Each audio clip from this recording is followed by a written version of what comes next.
lunch till 1 or 2. Okay, well, maybe more like 2.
Let me see the sizes you're cutting.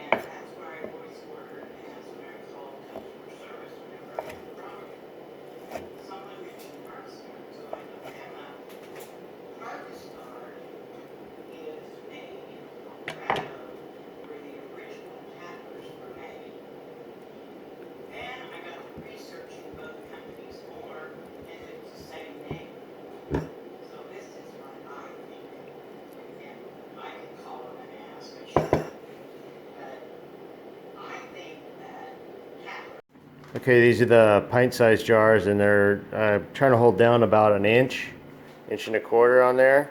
I got about 2.5 thighs in each jar. 25 thighs yielded 10 jars. And I'm putting about a half a teaspoon of salt in each one. I'm sorry, a quarter teaspoon. I don't want to overdo it. And they'll make their own juice. Actually, I think a quarter is even overdoing it. It's called dry pack.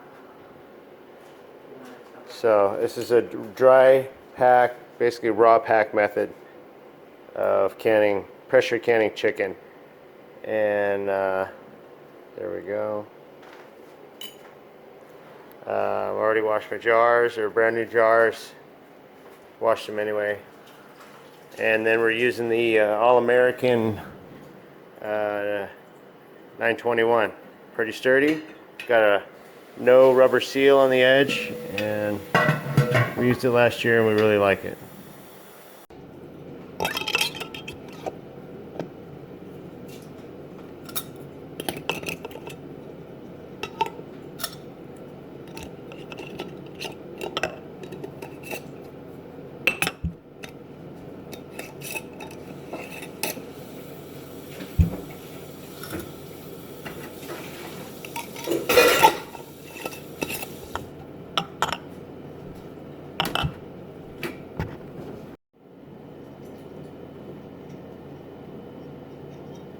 So the principle behind canning is the inner contents expand, and there's a little rubber seal on the edge of that, and it pushes past it, and then once it cools off it makes a suction, and so you end up with a vacuum inside the jar. With canning vegetables and fruit, there's always an issue about whether or not how acidic it is inside the jar, and that will preserve the food. But we're going with the pressure canner, so that's gonna it's gonna far exceed any of the temperatures you need to mess with any of that. And aside from that, this is meat.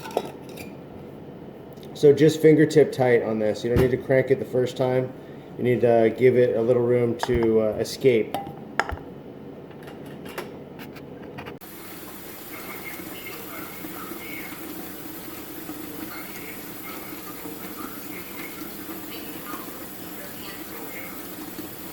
This is my setup for outdoor cooking. I love this tabletop deal, the Camp Chef Expedition 2X.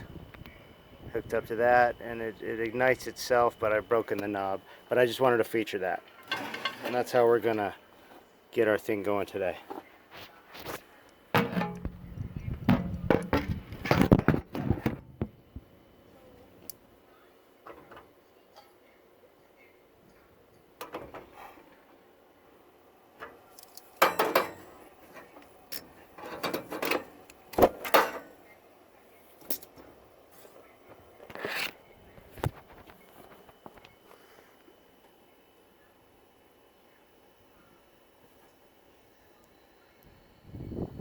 Excellent. This little wind cover on the back is really helpful. So you put 2 or 3 inches of water in there, and then we're going to put a trivet in the bottom that the jars will rest on, and just the circulation of that steam will do all the cooking. All right, there's the last 2 lids, or the last 2 jars I haven't put in. There's a trivet in the bottom. That's the trivet. I filmed the process the first time, but I guess I lost it. So anyway, 2 more jars will fit in there, but I don't want them that tight. There's expansion and stuff, and I want to respect these jars because I don't want them cracking. I don't have to do a high volume situation right now. This is obvious because there's not that many. So I can use that extra freeboard to put more jars. Boom. This is going to be the steam doing all the cooking here. And then I forgot I need to get some oil to seal this lid. I'll be right back. A lot of the lore about pressure cookers is that, oh, they can explode, and that's in the back of people's minds sometimes. That's at the rubber sealed ones after a few years, and yeah, that could happen.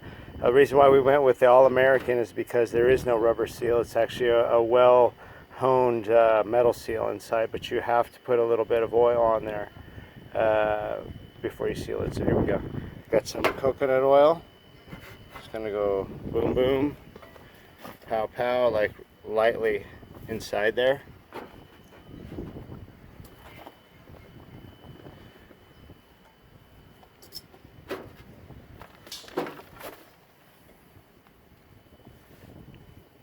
Just lightly.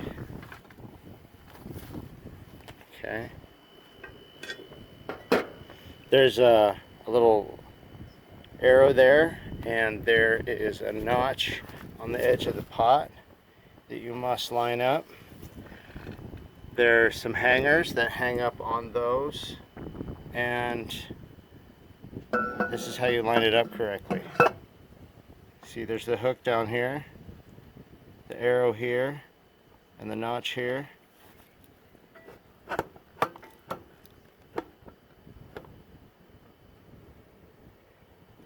It's about how it should be.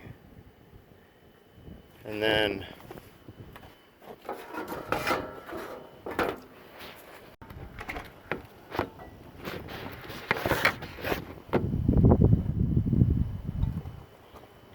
so the pressure, there's knobs, there's 6 knobs that are opposing. So you go 2 by 2.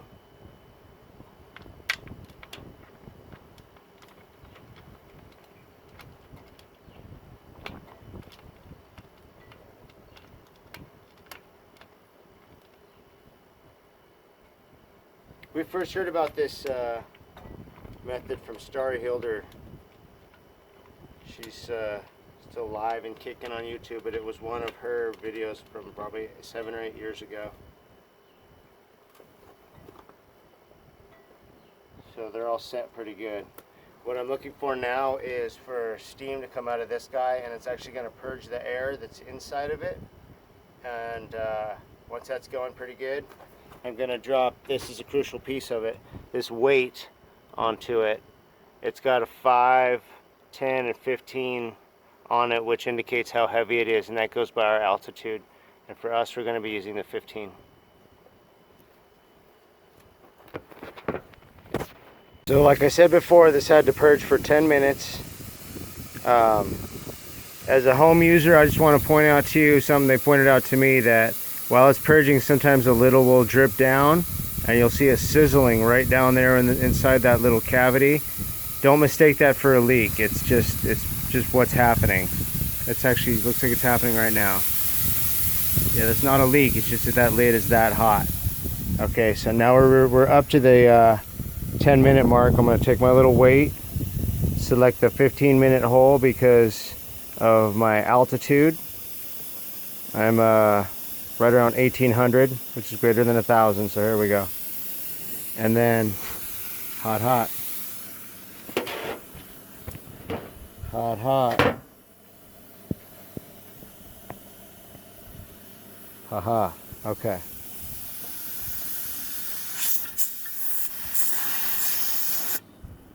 So I put that guy on there, and so now I'm gonna adjust my heat because I want to see that thing jump about 4 times a minute, depending on how much heat I'm putting on it.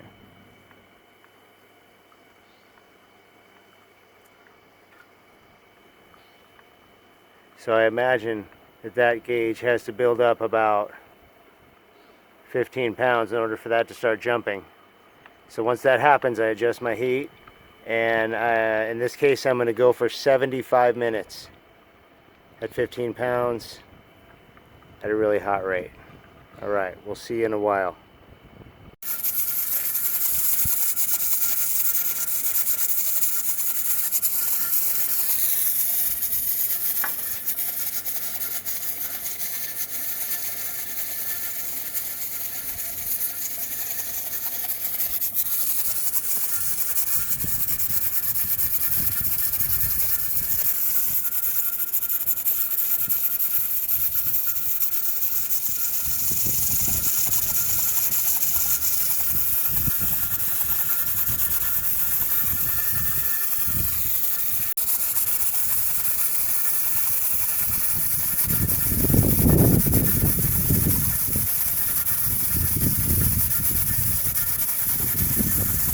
Alright, after much patience we got it down to the recommended 3 to 4 jumps off of that, from that guy, off of his little steam top. There's nothing really holding it on there, just the weight of it.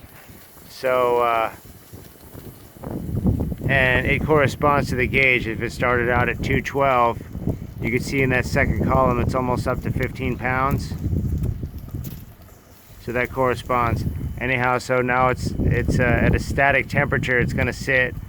I started counting a little bit ago, but it's supposed to be 75 minutes. Okay, it's been about over 75 minutes, which is what this calls for. I'm going to shut it off and let the pressure reduce. And what I'm not going to do is pull off that 15-pound weight to make to make it cool off sooner. They tell you not to do that. So I'm going to shut it off, let the weight stop dancing and go down as low as possible, and then I'll pull it off. And when it's down to 0, I'll open it up and pull them out. And then after that, it's just about letting them sit and go back to room temperature. And you can store them at that point. I'll show you the finished product when I pull them out.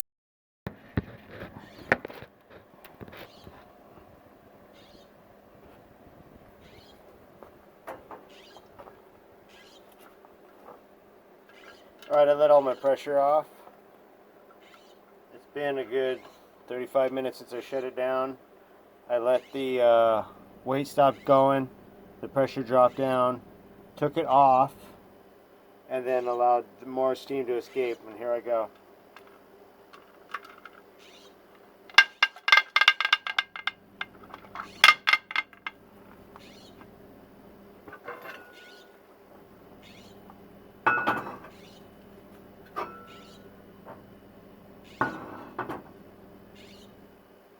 And I told you it was a half an hour ago I shut this off.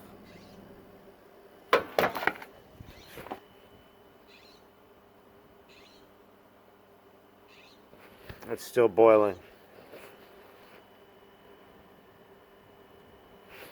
And that's due to the vacuum principle. It causes things to boil at a lower temperature. You can, for example, at minus 30 hectograms, or Hg, whatever they call it, that measures vacuum, oil will boil at 70 degrees. But that's just an example. So we're going to let these cool. I'm actually going to set them over here on the counter so they cool.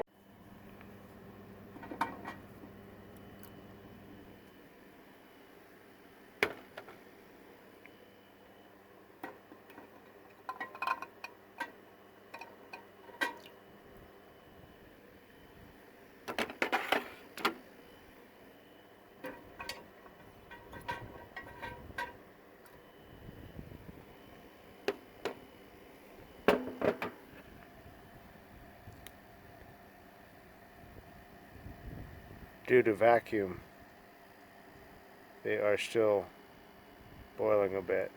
And look at how much. So they suggested we do 1.25 inch of freeboard on there. I would do like 3/4 and go at least 3 thighs next time and fill it up more, because nobody really likes having that much freeboard inside there.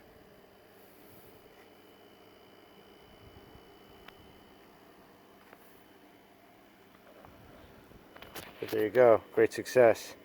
So remember, the canner's always lighter at your own house. Have a good day.